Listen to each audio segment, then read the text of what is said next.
thank you all again for joining me in another episode of The Art of Comic Writing. I'm your host, Jorge Medina. That's George with a J. And thank you, everyone, for joining me on today's episode. Now, today's episode's a little different than what I've done for the last 24 episodes. This is episode 25. And episode 25 is a celebration, and I'll tell you why. Back in 1999, I created a character called Russ. The name of the character turned out to be Russ 5377 because I wanted to add my, date of birth, and I wanted to make it very personal and all that other fun stuff. So I added those things. So Russ 5377 was born in 1999. It is now 2024, and I'm celebrating this year, the 25th anniversary of the book. Now, the reason why we're doing it today on this episode is because this is the 25th episode of my Art of Comic Book Writing podcast, which is on my Get Your Meds network here on YouTube. So it is only fitting that I celebrate the 25th anniversary of Russ here today with you. So thank you for joining me. And today what I'm going to do is I'm going to do something different. Okay. Normally I have a guest and I interview the guest and we have a great time talking about the art of comic writing and, their philosophies on writing and things like that. What I did today was I recruited a gentleman who is one of the best in the business of indie comics as far as interviewing. Okay. He's been doing this for many, many years. I met him like back in the early 2000s when I started publishing. I met him at a con, and I now consider him one of the best indie friends I have in the industry. He is a great guy. His name is Mark Torres. I am going to have him on the show for an interview where we're going to talk to him about his philosophies on writing, but he is doing me the favor today of interviewing me to talk about my book, Russ 5377, which you can order today right now at getyourmeds.com. So you're going to see him interviewing me on the other side of this break.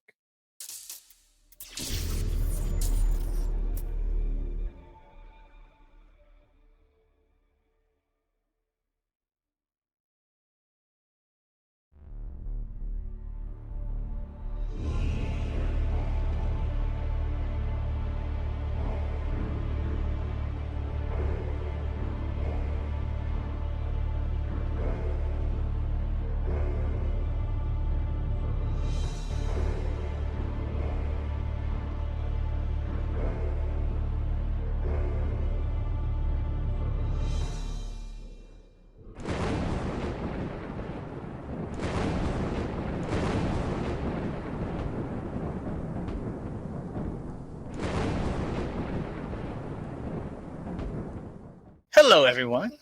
I am not Jorge Medina. I am speaking to Jorge Medina. He's over there, according if my windows are correctly. I am just hosting the show with a writer, a creator, podcaster, an awesome guy, Jorge Medina. Say hi, George. Thank you. Thank you. Hello, everyone. How's everyone doing out there? So we are doing I am interviewing you on your own show. So this is how this is going to go. That's right. We have some questions to celebrate 25 years of his comic book, Russ 5377, right? Yes. Very good. Very good.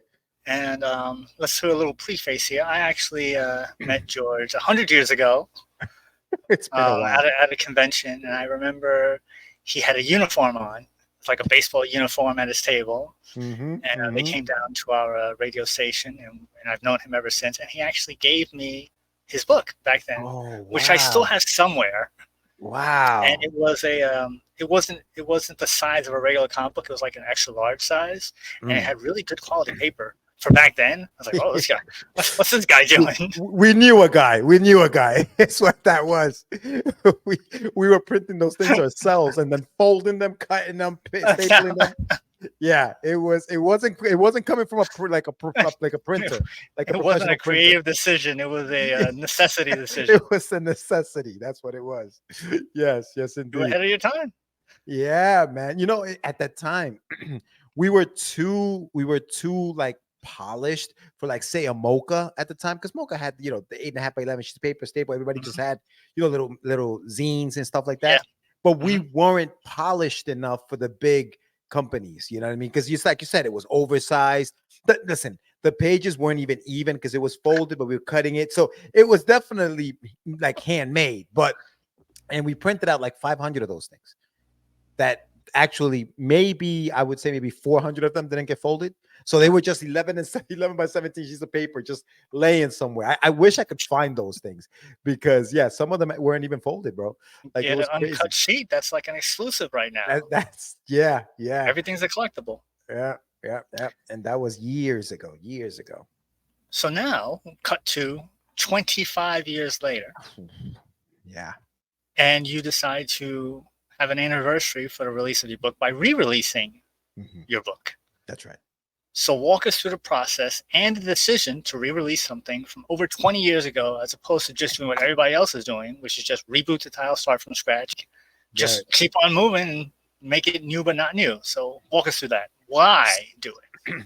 So okay, so the book has never really gone out of print, right? So when I first created the book, I did it like normal, right? It was just issues 1, issue 2, issue 3, issue 4.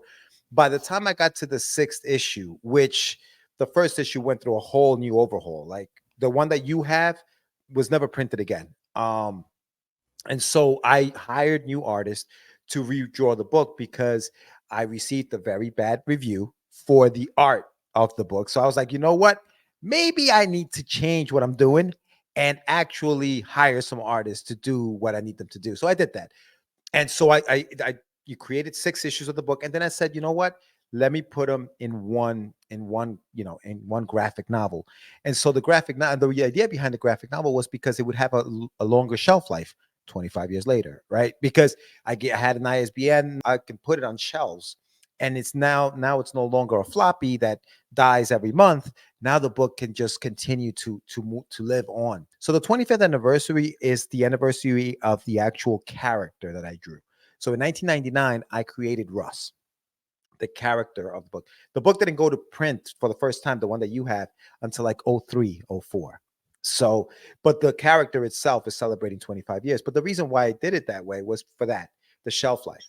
And so the 25th anniversary book has just a new cover. It's almost like, look, Mary Shelley's Frankenstein, for example, has anniversary editions, right? After 50 years of the book being printed or whatever, they have a 50th year anniversary of the book being printed, whatever it is. That's kind of like what I'm doing here. It's a new cover and it's the inside is all the same, right? I didn't change anything, but it's just an anniversary. It's just celebrating the fact that, hey, 25 years later, this guy's still out there. So that's why I didn't change it. So it's kind of like when they release the DVDs of the Yes. 30th anniversary, and they slap a new sticker on it. And it's a brand new thing. It's the Brand new same thing. brand new Yeah. stuff. Yeah, but in the back of this book, what I did add was I added a couple of bios and stuff like that. So I changed it up a little bit just with extras, but the Right, content itself hasn't changed. It's just the extras, like you said, like a DVD would have right. extras The for meat and whatever. potatoes is the same, but it's all the frills and fancy stuff that's added to it. So that way, if you Correct. do have the original, you can Mhm. have the new one, and it's not like you're replacing it. It's just a companion to what you originally have. Correct. Correct. Yes. Yes, indeed. So one thing, I read the first issue back then, and I have to admit I didn't remember it.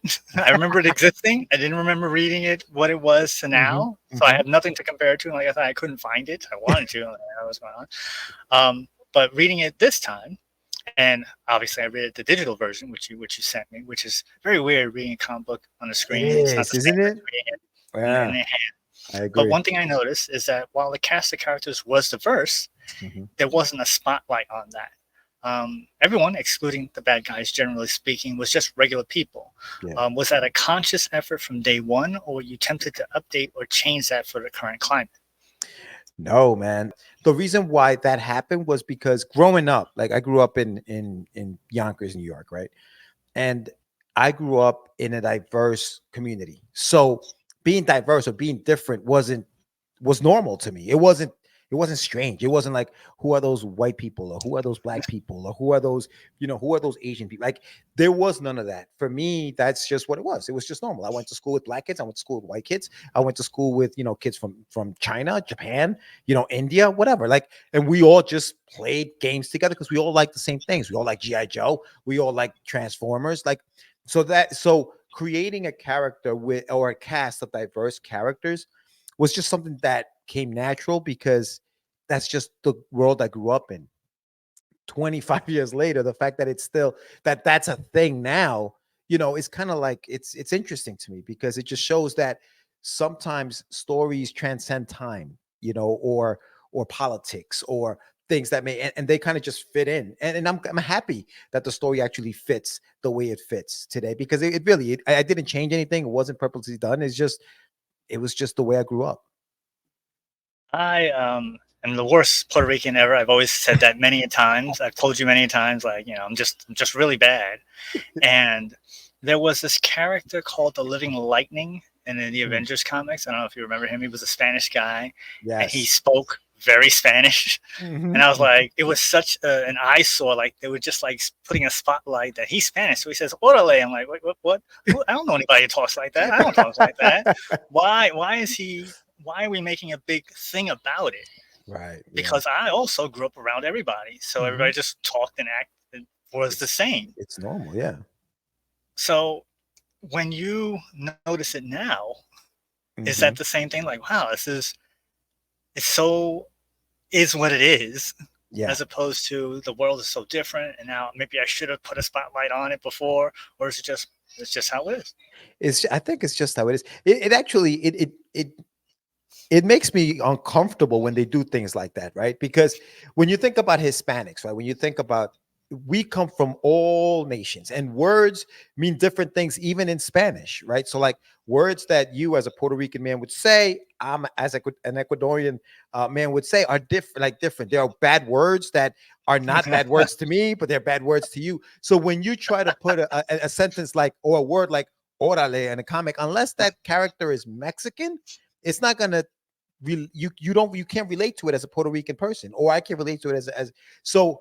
But the people, the powers that be, think that they're doing us some kind of favor, I guess, by hey, we got to include these guys in there, throw them up on. It kind of makes me uncomfortable to do that. So like that's why I try to stay away from that. And even though the characters are diverse in the book, the spotlight isn't there because I don't want a spotlight on that. It's not about that. It's about the story, like because then like again, I can celebrate 25 years later and it'll still be relevant because we are all different and it's okay to be different. It's fine.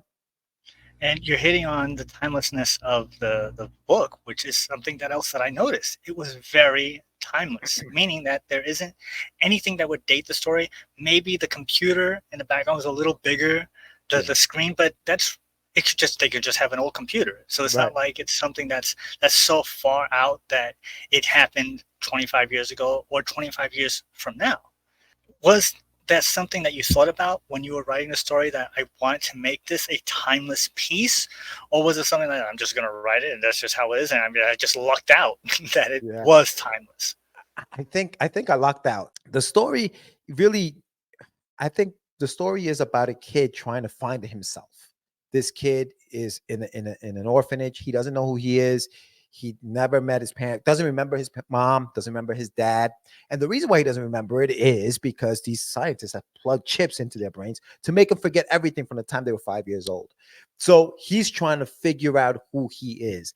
And that's what we do as human beings through life. We are constantly finding ourselves. You always hear that, right? People go on these trips after college to find themselves. Everybody's trying to find themselves. So I think that that's why the story kind of like some of those things don't age because as human beings, we love, we hate, we cry, we laugh, we try to find ourselves. We're afraid of things. Conspiracies are a big thing and they're even bigger now. So the fact that he lives in a home where things are being controlled and he doesn't know about it, that conspiracy, part of the tagline of the book is believe nothing. And it's because he's in this world where he doesn't know what to believe. It's almost like the Truman Show, right? So, and that idea also transcends time because we're constantly trying to figure out who's telling you the truth. Did we really go to the moon? Is the world flat? You know what I mean? Like, do aliens exist? All that stuff still happens today. So I think that that's why the story kind of like is able to, transcend time and not feel dated, other than some of the visuals of the Right. story. And I think that's kind of important, that beyond the, like I said, it's very small detail, and I Mm. would have noticed it. Like if I'm looking for stuff, like oh, that's otherwise, I'm like yeah, this is pretty timeless, Right. and it kind of made me think of final destination before the new one that's going to come out, which is going to Mm. reboot everything. That final destination, spoilers for you people out there, is that it was set before the first Final Destination, That's right. and you're watching the movie and you don't notice it because they do such a good job trying to make it an ambiguous timeline. And the big reveal, like I said, once again, spoilers, is that hey, this is actually a prequel, it's not a sequel. And then when you realize, like, oh yeah, they weren't using cell phones, oh they weren't doing this, they weren't doing that, but the story in and of itself was still a good enough story that you Right. don't even notice those things. Yeah, I love that. I love when that happens when you don't notice those things. Like Yeah. they don't distract you from what you're watching. Right. There's no slang. There's no Mm, there's no references. There's no pop culture references. It's just a right. story that needs to be told about something that's very bare bones, and then Hmm. you can go with it wherever you want to go. So that's what I think you did with this. Thank Very you, good man. job. Yeah, thank you. Appreciate that. So seeing how Russ has been with you for decades, for 25 years, how attached are you to him and these characters from this book? Or would you consider yourself more or less connected to your other creations, such as Wonder Dog, which you came out last year? Or it was Yeah. last year, right? Last year. Yeah. I've had it. Well, that one actually I created Wonder Dog in '92. Really? Yeah, so I created Wonder Dog way before, well, a few years before Russ, but they came out years apart, and Russ came out first.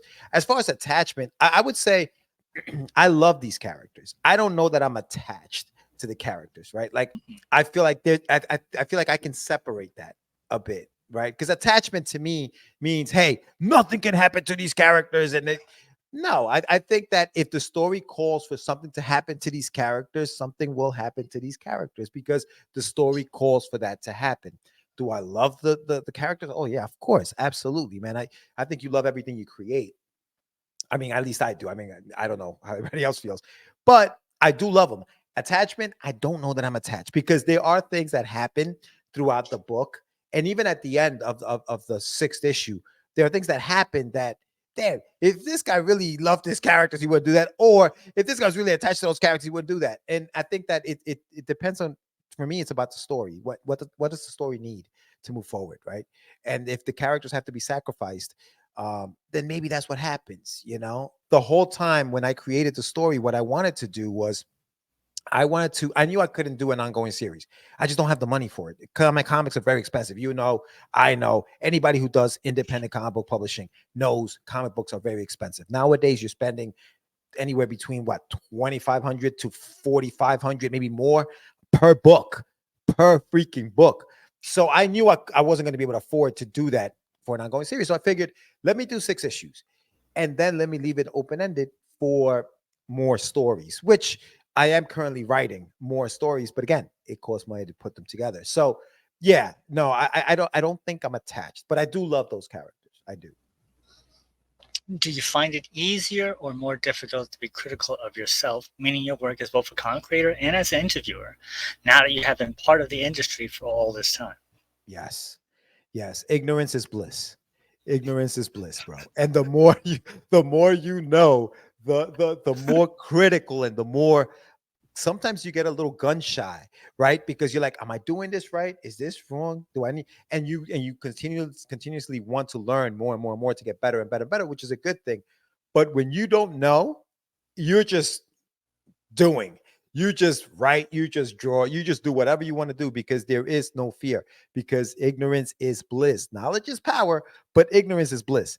And yeah, no, so the more I do this, the more I'm constantly, realizing that, damn. And even now you see it. I mean, the level of art that's out there, right? The level, the way these books looked aren't the way they looked back in 2003 when I was putting my book together, where I thought, oh, a color book and nice paper, that's I'm doing some good things over here. Now it's like everybody's got that paper. Most people's stuff looks professional. So yeah, no, I think now I am more critical of myself, and rightly so. I think you want to get better, right? I mean, I don't think that you have to be careful that that doesn't stifle your growth or your creativity, that it enhances it, because it can, it can make you very gun shy to the point where you just refuse to put anything out and the fear overtakes you.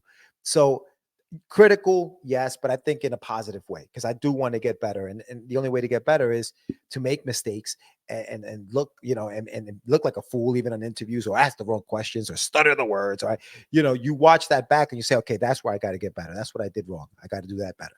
So yeah, I am a lot more critical nowadays. So I am tempted to go off script, but let me ask you the extra Yes. bonus question first. How does it feel to be one of only three people I have ever interviewed that have had the questions ahead of time? I- Because right now I'm telling you, I am tempted to go and ask another question, do it. which, which Yes, you let's make me do it, go off going off the script here, because this bro. is what I do is that I take what you answer and then I Yeah. form that into a new question. So, No, but this I, is so. I got to tell you something. The reason why I asked you to do this is no, and I talk about this with my friend Anibal, and Anibal Arroyo, if he's watching, he knows. We think that you are one of the best interviewers in the business when we're doing these kind of things. You ask the right questions, you ask smart questions, and you're like, we're always at all like, if there is a question being asked and Mark asked it, it was a good one. So I want you to ask me whatever you want me to.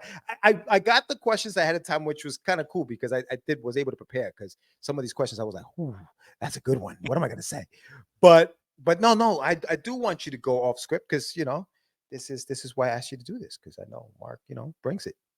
So, because of the ignorance is bliss from writing the first six issues, and you said you're writing the new issues now, and you said you're more critical of yourself now, are you going to be able to capture that same feel of the book back then than what you're doing now? And how do you do that? Like, do you look at what you did and compare it? Like, I got to try to make it this way. You're fighting against yourself. What is that thought process? How does that work?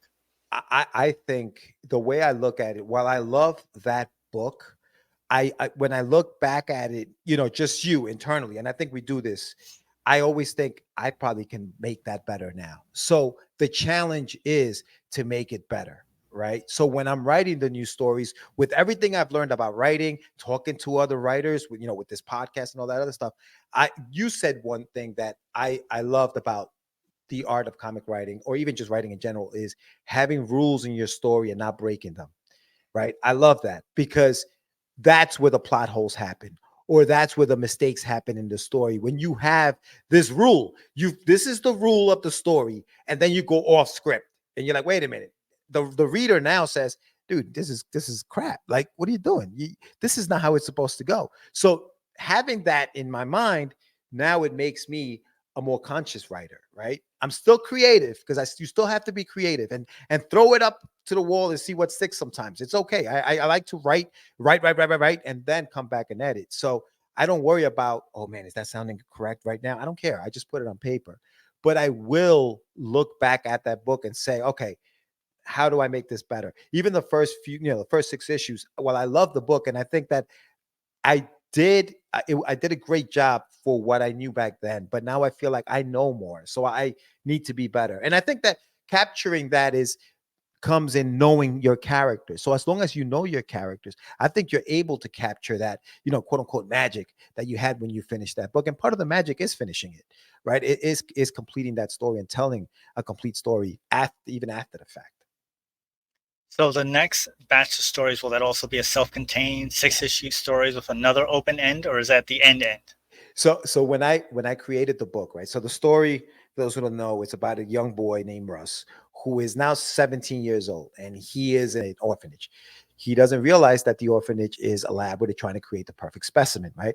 But they've erased his memory by planting this little chip into his brain, and they've erased his memory, so he has no memory or no recollection of anything that happened to him before he was 5 years old. He had a mom. She was, as far as we know, murdered, but was she? So at the, so when I created the story, I always had that in mind. Is she really dead? Will Russ ever find her? So I'm a big fan of the cartoons of the 80s and 90s and stuff like that. And I feel like a lot of those cartoons had, a plight. A lot of those characters had a plight, right? Like the Thundercats, Thundera is gone. Their plight was to create maybe a new Thundera here on Earth, or find out more about their ancestors and stuff like that. So there was like a journey. So the stories that I tell from here on in are about that journey. Will Russ ever find his mom? And the story only ends if he does, or if he doesn't. Like I honestly, I still don't know if he does, right? So I'm still telling these stories until I find out. But yes, every arc or every 6 issues or 7 issues, whatever it is, whatever it takes to tell that story, will have that cliffhanger of, okay, he has to continue to look for her because he hasn't found her yet. And when he finds her or he doesn't, or he knows what happens to her, that's when the final story is told. And since you haven't decided if he does or doesn't find it, do you think that makes it easier or more difficult to write his adventures without having a distinct ending in mind? I think it makes it easier, right? Because I'm not like held to a no, she's gone, dude. So write it until she's gone. Or no, he found her. Happy ending, they hug at the end, and here she goes. Not knowing helps me write the stories because every story now I can build on that. And I think that by the time I'll know how it ends when I write that story that says, "Oh wow, no, she's gone." Holy cow. Okay, I know how I'm going to write that now. Okay, I got it. Right now I'm just kind of like, all right, let me just have fun with it, until it ends. Do you remember the prequel trilogy, Star Wars Episode 1, 2, 3? Hmm. Hmm. So whenever you had that, there was always you knew where you were going. Yeah. And from when I saw it, one of my biggest complaints was that where we started, there's not enough time to get to where we needed to go. And that's exactly what happened, because in episode 3, the last 10, 15 minutes, it just kind of shoved everything in there. Like, oh, well, Uh, this is how we're going to get. So I think that it is freeing to know that the ending can go one or two ways without being held down for that one ending. yeah. And it allows you to let the story progress naturally to a point where you come to the realization Hmm. she's either dead or not dead. Right.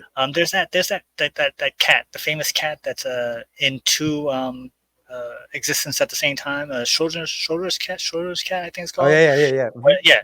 So basically, that's what it is. That's what Yeah. the mom is. But she's both alive Yes. and dead at this point in time, and to be able to have the ambiguity of either way, I think gives you more possibilities and more places to go Right. as of right now until you actually get to that point. Yeah. And do you plan on doing multiverse stories? Because that's the new thing. So that way I she know. is dead in one story, and if she's not dead in the other story, you're just gonna just go on your Nah, way. nah, I think I'm gonna go on my way. I mean, well, I'm fascinated by the idea of that kind of stuff, which I don't think, like you remember that movie Sliding Doors, like what happens if she misses the train versus what Yes. happens when she makes the train. Like, and you Hmm. have these two stories that you were told. I love that kind of stuff. I'm not big on what they're doing with the multiverse and like all these, superhero movies and stuff like that. But I do like the idea of that. I don't think that I will ever touch it. She either is or she isn't, and that's it. You know what I mean? Like, yeah, Final question: yes. is there a time jump between the 25 years from when you first wrote the story to the new batch of stories, or is it going to be picking up just where you left off? There's a small time jump. There's a small time jump because, after that story ends, there could be a story in between that I haven't told. So yeah, there is a bit of a time jump just because things have happened between the time period where the story ends and where it picks up again. It wouldn't I would have to tell it a different way if I went right after it finished, and I didn't want to do that. Yeah, and that's part of the, being free to write the way you want to write it. Can I come back and tell a prequel almost like, like you were talking about, Final Destination, where it's like, oh, it's a prequel. Like I feel like I can do that, but no, this one does have a time jump. There is. It's not a huge time jump, but there is a time jump.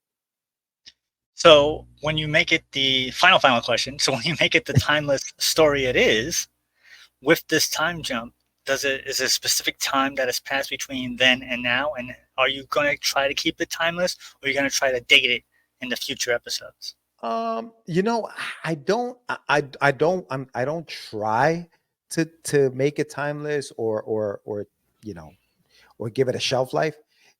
Sometimes it's like if the story calls, it is that can the story kind of dictates that. I think I'm not purposely making it not timeless. Like I'm not looking now. I'm not looking at like, oh, I got to make this one timeless. No, I think I'm going to tell a story. I think I'm going to tell like a fun story that I want to tell. And if 25 years from now somebody picks it up and says, "Wow, that's happening now," that's just a bonus. That at that point I'm like, "Oh, all right, I did something good here." So yeah, I'm not trying to think about that because I don't want it to kind of like force my hand. or make me think of something to write and make it that way. I want to be free to kind of just enjoy the story and go from there. So you're writing organically? Yes, organically. That's right. That's what I'm doing. All right, so I think that's all the questions that I have for you. Awesome. I would ask you where can you find your book, but you're on your own show, so everybody should know where they can find all this stuff. Yes, right there, right there. Getyourmess.com. You can order the book now, pre-order at this point, but it'll be it's out. It'll be in stores. Actually, big shout out to ASAP Imagination and Hades, who is the president and owner of that company, for signing the book to be distributed and be published, not just in the UK but worldwide. So big shout out to him because he's able to. I'm already in some stores in the UK that are rivals to like Barnes and Nobles here in the States, for example. So that's huge. That's huge, and I appreciate that. So when you're gonna do a crowdfunding campaign for this, right? No, no You're not crowdfunding. no No, crowdfunding, not even I'm. for the next issues, the next six issues. It's not. I'm not planning that. Now, as of right now, as of this recording, I Okay. haven't. I haven't even thought about doing that. However, when these with the prices of producing a comic book, then I think that I may go that route, and it may not just be Kickstarter. I know crowdfunder is out there, so I may try other avenues. But as of right now, no. But you never know, man. So the reason I asked was that you could put a perk that you'll fly to United Kingdom or to any part of the world to sign the book as a you, perk. you and those perks. You, you, you are always wanting me to go to somebody's house. You will deliver pizza with the book in the hand. Like you are always trying to get me to somebody's house Hey, every look, single time. for my show, we have a Patreon for like I think it's $4,500. You get to be flown in to No. be on the radio show. It's on there, so I'm just saying. You put it out there, you never know. That is amazing. That is amazing. Hey, listen, and I do want to give your show a shout out right now. It came from the radio. When does it air? Where can they listen to it? Let's do that because I definitely want people to listen to it. All right, so if you like my nonsensical comments that I'm saying here, you can listen to us live on the actual radio in New York. It's on 95.5. No, WGBB 1240 AM and 95.9 FM. Also on WARY, it's 88.1 FM in Westchester County. If you go on the website, www.WGB Radio, I think you can hear the live streaming for that. But then we release it as a digital format, which is every Monday we release a new episode, and that's just go to www.camefredo.com. We're on 45 different podcast places. We're also on 3 more online radio stations. That's btd.radio, which is on Thursdays at 4 p.m. Eastern Standard Time. Sci-fi.radio on Wednesdays at 4 a.m. and 4 p.m. Eastern Standard Time. And what was the other one? Country Living Oregon radio station. Wow. Sorry, Oregon guy. I know you're on there. Cutting Edge Contacts, I think this is what it's called. But it's all on our website, www.camefredo.com. Little button on there has you to all the places where you can listen to the show. There's a live button on there. You can hear it on the website. Any Spotify, iHeart, all those 45 different podcast places. Nice. There's also a button on there for our Patreon and for the comic book that is designated, which is out now. Awesome, dude. Awesome. Dude, thank you so much for doing this, Mark. I really appreciate it, man. I really appreciate it. It was fun. Yeah, this was good, man. This again, I told you, I knew you were the right person for the job when I asked you because I knew you were going to ask me some badass questions, and you did, and you made this a very special show. So I want to thank you very much. This is Mark Torres, and yeah, man, I think that's it. Right, we're done. We are done. So, guys, make sure you get his book, which is over there. You read that stuff. We're on the bottom. Make sure you do all that stuff. George is a really great guy. He's been a hard worker all these years. And because the book is 25 years old, the creation of the character is 25 years old, you should go out there, support it, and find out if his mom is alive or not.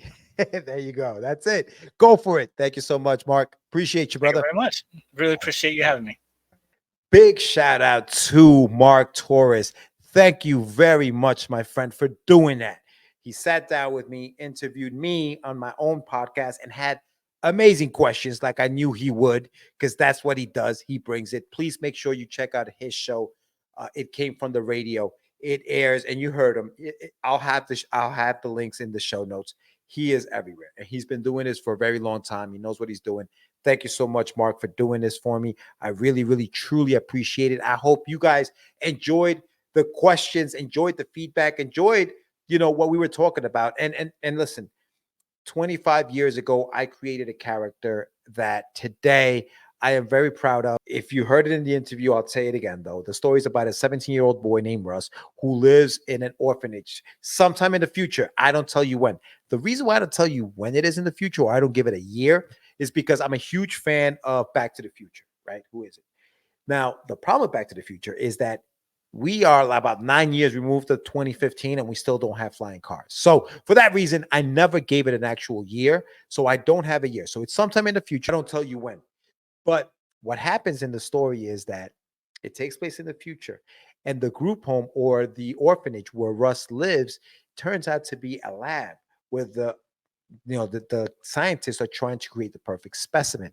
When Russ finds this out, him and his boys decide it's time to get out of here, and that's where the story takes off. Now, we talked a lot about uh, the undertones and what I was trying to do when I created the story. It's a story about finding yourself and self-discovery and things like that. So there is a lot of that in there. There's conspiracies in there, believe nothing, with him being in this group home and not knowing where he is. So there's a lot of that. So if you're into that kind of stuff, check it out. Pre-order the book. Go to getyourmeds.com, or you can go to the anyoneworld.com website and you can pre-order the book there. The book currently is also in stores in the UK. So definitely check out the website, asapimagination.com, for more information on that. But Get Your Meds will also have information on what I'm doing. Don't forget to also subscribe to this channel. Subscribe to my channel, Get Your Meds, here on YouTube. Give me a like, comment, share it, do all that fun stuff. I will be bringing you another guest next week. It won't be me. In the meantime, and like I tell you every week, keep writing. Peace.